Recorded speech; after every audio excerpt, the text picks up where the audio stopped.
Let's start with understanding Lalita Tripur Sundari, because I feel that, every goddess that we speak of, every deity that we speak of, they are an archetype of a particular trait. So my understanding is that when we meditate on them, it's basically I'm also kind of invoking that trait in me, right? And I have a theory that I think it's so vital to fall in love with the deity that you're worshipping, and it's that makes it equally important to know them, right? So tell us about the glory of Lalita Tripur Sundari, what she's all about, what she does. Tell us everything about her. You're absolutely right when you spoke about falling in love with the Devi or with the Devata of your choice. This is the reason why we call them our Ishta Devata. So essentially we have to understand that we speak of three kind of Devatas who are very important, the role that they play in our lives. The first is your Kula Devata, which is what is essentially in your DNA. It comes down to you from your ancestors, through your forefathers. And then you have the Grama Devata, who is the god or the deity which is worshipped in the region that you live in or in the city that you live in. And then the final one, you don't have much choice about your Kula Devata and your Grama Devata. So the only choice that you make is with your Ishta Devata. And a lot of people ask, how do we know what our Ishta Devata is? Your Ishta Devata will call out to you through experiences. And you will realize who your Ishta Devata is when it is their name that comes to your mind when you're going through something very difficult or something very beautiful. Even if I have not heard of them. Even if you have never heard of them. And that is what determines who your Ishta Devata is. And in our tradition of Sri Vidya, our Ishta Devata is Lalita Tripura Sundari. So Lalita means the playful one. Okay. So what it means essentially is that all of this life is just a play. Maya. It's just fun.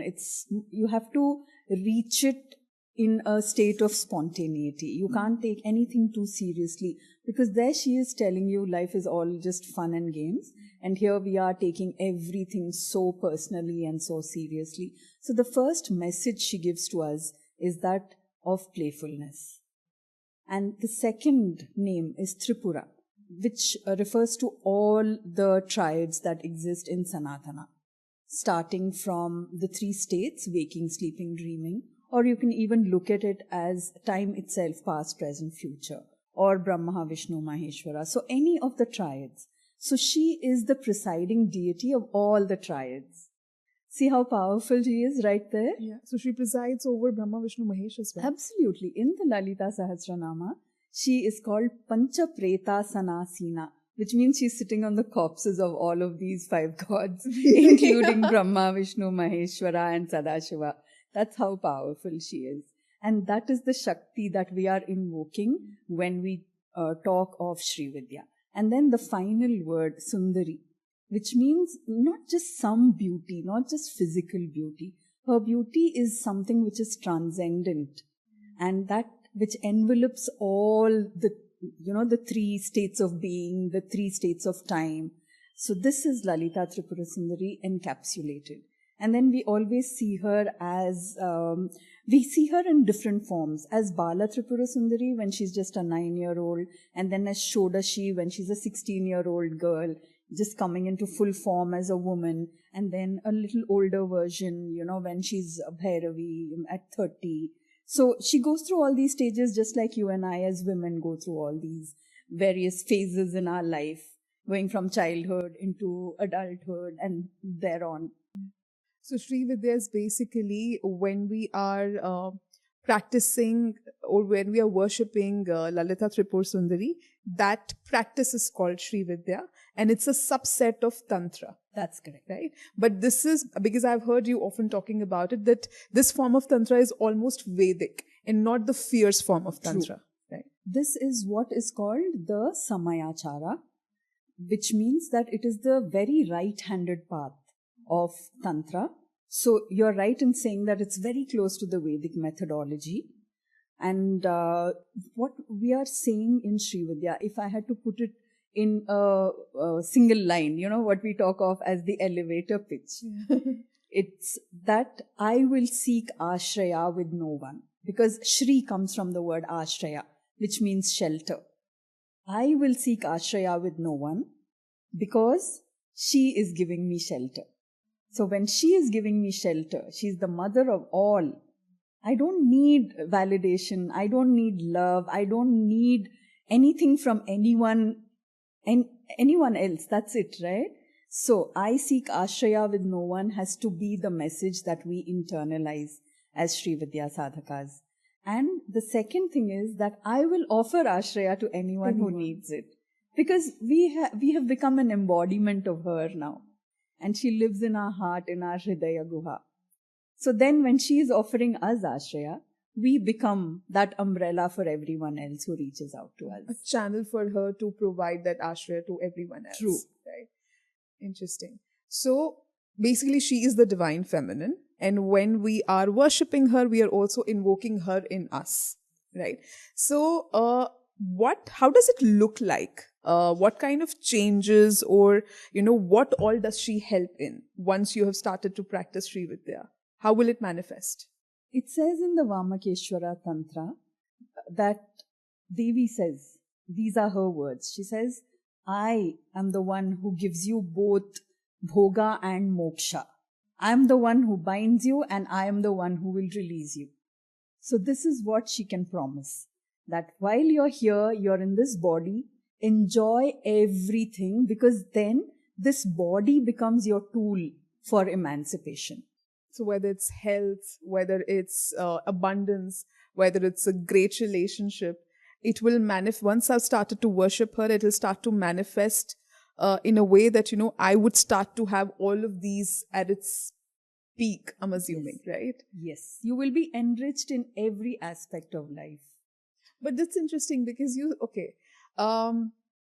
she is considered, like you said, that, she is play, right? Almost like Maya. True. Right. So how come Maya helps us pierce through Maya? Like, this is so interesting.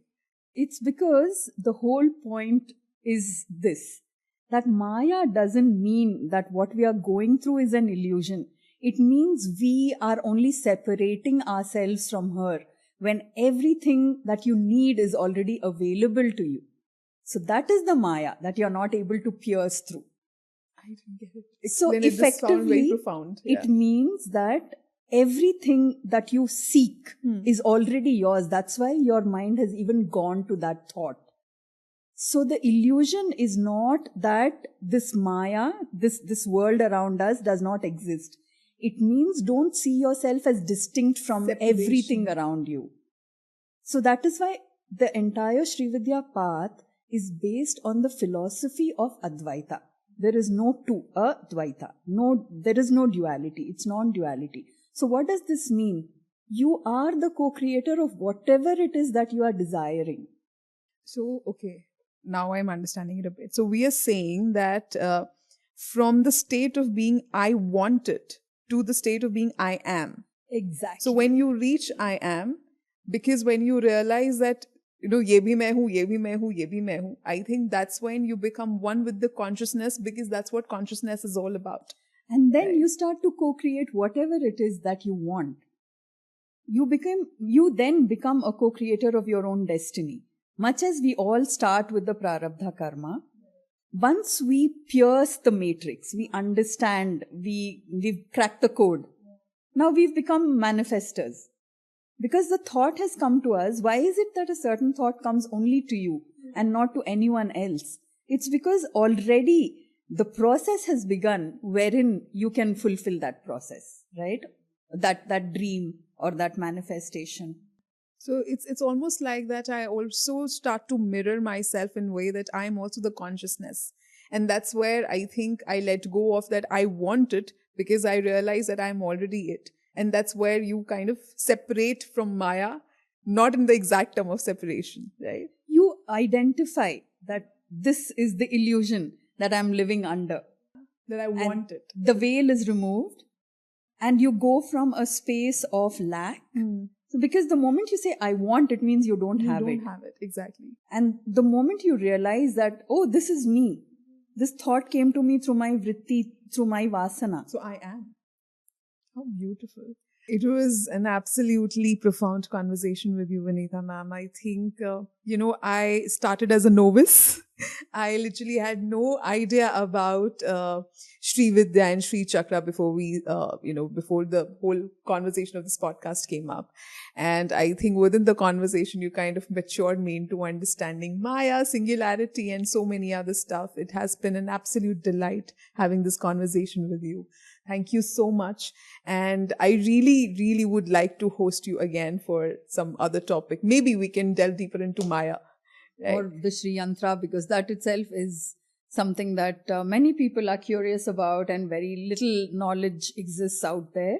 So perhaps that's something that we can do, or we can combine the two things. Absolutely. It's been a genuine pleasure. Your questions were truly very thought-provoking. And I think this has been my favorite podcast till date. And thank you for the team. I really appreciate the fact that you've taken the trouble to do all of this and to share the knowledge of Shakti. And I would like to close with a prayer from a Vedic text, the Rig Veda to be specific. And it's from the Sri Suktam. It's a blessing which invokes an abundance of all things enriching for everyone who's listening or who's watching. Beautiful. Sure. Om Shrivarchasvamayushyamarogyama vidhachobhamanam mahiyate dhanyam dhanam pashum bahuputra labham shatasamvatsaram dirghamayuhu. Shri Matre Namaha. Thank you so much. Loved every bit of it. Thank you. And yeah, I think I literally before starting the podcast, even last night, and in fact today morning also, I was like, aaj bahut bhari bharkam podcast. I sat in my meditation and I was like, I just surrendered it to Ma. I was like, this is for you. Let the questions flow, whatever you want the world to know, just take over me and then just let it flow. So if this was good enough, I'm happy. Thank you so much once again. Thank you. And to all of you who have stayed till the end, then I can only say one thing, that Devi really wanted you to watch this podcast. Maybe this is your entry to the whole idea of Sri Vidya and Lalita Tripura Sundari. So please, if you found this very profound and insightful, don't forget to like and subscribe our channel. And if you feel that this can be a great podcast for someone who might be at their low level and this can help them out, please don't forget to share it with them. We will be back again with a very interesting guest and another exciting episode very soon. Stay tuned.